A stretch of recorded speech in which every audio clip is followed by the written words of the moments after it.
Hello everyone, welcome back. Today I'm going to give you guys my initial impressions on this new SBPDW brace. Okay, this is an adjustable brace. Okay, there's a button here that you can use to shorten this or lengthen this. There's 3 positions on this. Let me just look at the box because a lot of letters here. SBPDW, pistol stabilizing brace. I have no idea what the PDW stands for, but so far I'm liking this. It's got 3 positions. The adjustment buttons on the side here, so you kind of have to get used to that. To completely remove this, there's 2 things here. You kind of just pinch them in. So there's 2 buttons that you pinch into if you want to completely remove this for any reason. So this rifle, which has a 7.5-inch barrel, originally came with the with what I think is one of the first SB braces, so that was fixed.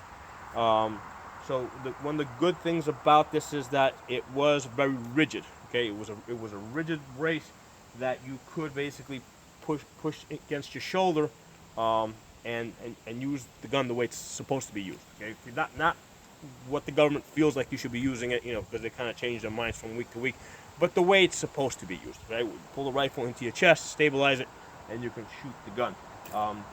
The problem with this one is because it was not adjustable, it was a little uncomfortable for me to shoot. Okay, so when I shorten this all the way, this is at exactly the length that the original brace was at, right? Okay, I'll measure it out. That's about 7 inches from the receiver. So when I shortened this up, I found this to be a little too short for me. What I did find is that this gun was ideal for women to shoot. Okay, because of the shorter barrel, women really enjoyed shooting this gun. I have found that AR pistols are ideal for women. Okay, when I give them a full-length AR like this, with the stock, where I normally keep it, what I found is that the gun was a little too front heavy. I would shorten this up for them, which would make it better because now the gun's coming a little bit closer to their body, but there's still a lot of weight out here. So for most women, this is uncomfortable to really practice with, or hold the gun for a long time and do drills. So what I find that women will, women are able to shoot this gun a lot better, do drills for longer. Some women have longer arms, so this was a little bit too short for a lot of women. So I think this is going to be a much better solution for them, where they can actually pull this into their shoulder, stabilize it, and shoot. Some other cool features about this is it does have a mounting point here in the back where you can put a QD mount, right, for a sling. And the mounting point is also removable, right? There's 2 screws here, so if this ever does get worn out, you might be able to buy a replacement without having to, change out the whole brace. It doesn't come with the with this little piece here with the QD sling mount, but I think that's really a really nice feature to have on this, to be able to do this. On the original one, what I had to do is I had to change the end plate on the ARs to have one where I could attach a sling to, so I was able to make it work. When you switch to this one, okay, you do not use the end plate at all. Okay, this in fact, you don't use an end plate, you don't use the castle nut. This comes with its own castle nut, which is back here somewhere, and you don't use the end plate at all. The only thing that I'm a little apprehensive about is there's no way to stake this down. Okay, you basically, when you install it, you just turn it as tight as possible, and that alone holds this in place. I did put a little, I did put some Loctite on the threads, so it would stay in place. But that's just something that for you guys to be aware of.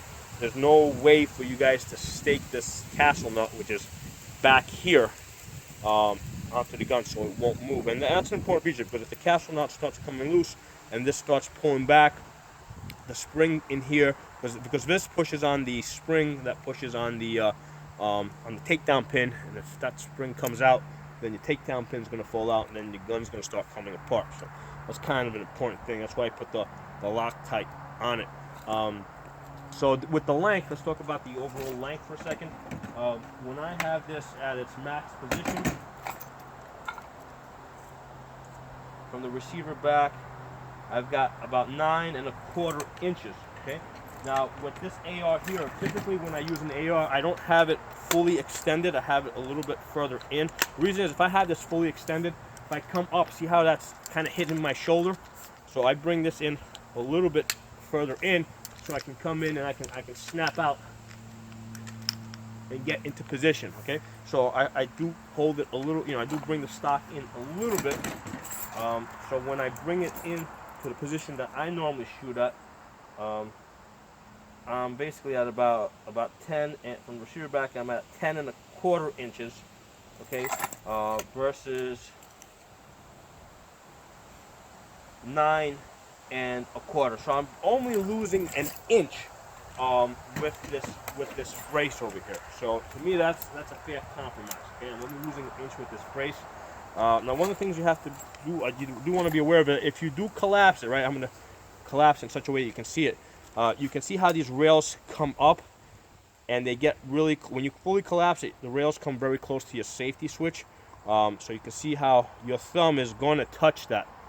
So that, that can get in the way, if you fully collapse it. If you go to the second position, which is there, it'll be less in your way. Okay, all right, so that's not an issue, and if you fully extend it, then it's not in the way at all. Okay, now another thing I should mention is I've started using ambidextrous grips, especially on guns that women shoot, and the reason is because a lot of women have problems operating the safety switch with just their thumb. Now usually they can kickstart it down, but they have a harder time putting it back on safe. Okay, so even if they can push it down, they can't come back up. With the ambidextrous switch, I'm finding is that they can put their fingers on both sides and use the 2 fingers to manipulate the safety, which is a big advantage for women. And they're able to work the gun a lot more easier. They like working the gun because it's less effort for them. And it's not just women. This could also be some older men. Anybody with I've trained a lot of people that have carpal tunnel in their hands, or or arthritis in their hands, and working the safety switch can be an issue for them. So with the ambidextrous safety, they're able to work the gun a lot easier. So something for you guys to be aware of. Most of the people that I train are not young, ready to go into the military, kind of guys. Most of the people that I train are older, or very young, or they have some type of they're old, they have some type of a disability. So that's very normal for the type of people that I typically train. So I have to pick guns that will work for them, and that's why the AR pistol, I have had a great deal of success with this gun. It's a lot of people are able to work with this pretty easy. People with canes, people in wheelchairs, I have found they're able to work with this gun. But it's a little bit shorter, a little easier for them to handle. Now I want to quickly compare some of the other braces that I've had. Like I said, this is the original one that came with it. This had a nice thick piece of rubber over here, so you're able to really pull this into your chest and basically stabilize the gun. But the problem with this is that it was just too short.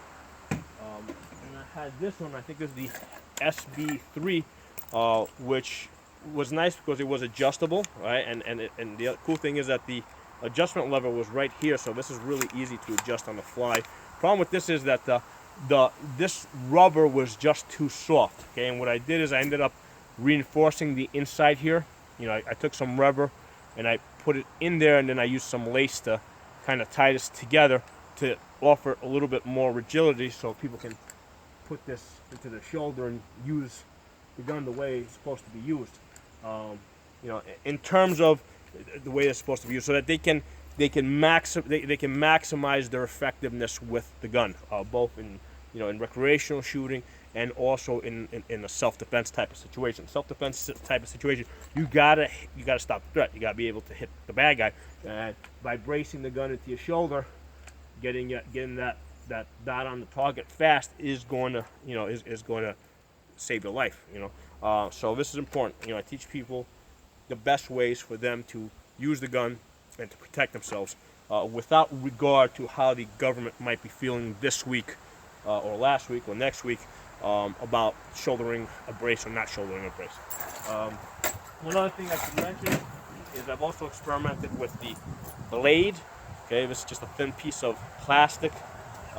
Main benefit of this is, yeah, it's a little bit cheaper, but I have found that, especially if you're using like a light shirt, like a t-shirt like this, that does kind of dig into your arm, and I have found that most women definitely prefer the softer, the softer SB braces. Okay, so yeah, this blade definitely does dig into your shoulder, especially if you're like shooting from a bench position or a prone position, where you're trying to get a really tight shot, a really accurate shot, and you're kind of pushing into the gun to try and stabilize it. The recoil is definitely going to dig into your body, dig this blade into your body a little bit more. So far with all the options that I have experimented with, and again, this is my initial impressions, but this SBPDW seems to be the best option. Okay, it's adjustable, it's rigid, right? It's not, it's solid, so that you can actually push this into your shoulder. It's long enough that even somebody my size can comfortably use it. Okay, so I think this is a good option. It is a little bit expensive. I think that I got it for $250. I think at some point it might have been, basically you're gonna find it somewhere between $200 and $250. So it is a little bit expensive. Obviously the other option's a little bit cheaper. It does give you a place to mount the QD mount over here. It's adjustable. One reservation is that you are not able to stake it. Other than using Loctite, you're not able to, really be sure that this is not going to come loose when you don't want it to come loose. So, again, my initial impressions on this. If you guys have any comments, questions, feedback, anything that you want me to keep an eye out for, put it in the comment section. If you're not a member of my channel, please subscribe.